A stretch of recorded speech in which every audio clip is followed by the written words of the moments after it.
A skydiving jump goes terribly wrong. The parachute malfunctions at 13,000 feet.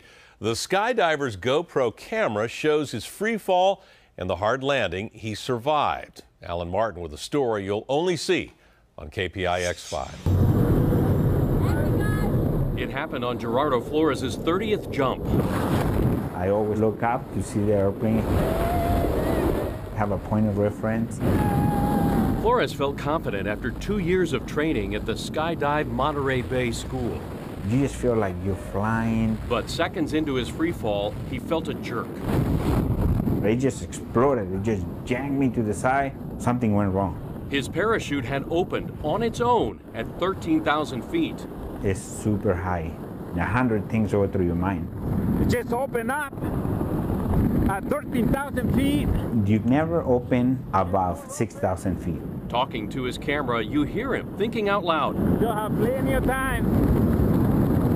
It just opened up. Deciding whether to cut loose. I said, wait a minute. If I pull right now, what if the reserve doesn't open? He doesn't realize how much trouble he's in. I can see the drop zone way down there.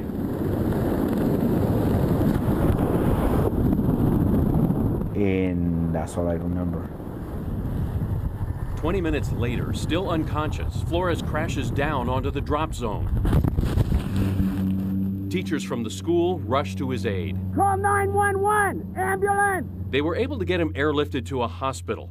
Flores was unconscious for 2 weeks, suffered broken ribs and a lacerated tongue, but survived. The FAA, he said, you are the luckiest man I ever met. But Flores didn't feel so lucky when he read the FAA's report. The agency investigates skydiving accidents. It just opened up. The report found a critical Velcro closing flap on the parachute casing was completely worn, and the parachute's rigging had knots, prompting the inspector to note these lines should have been replaced.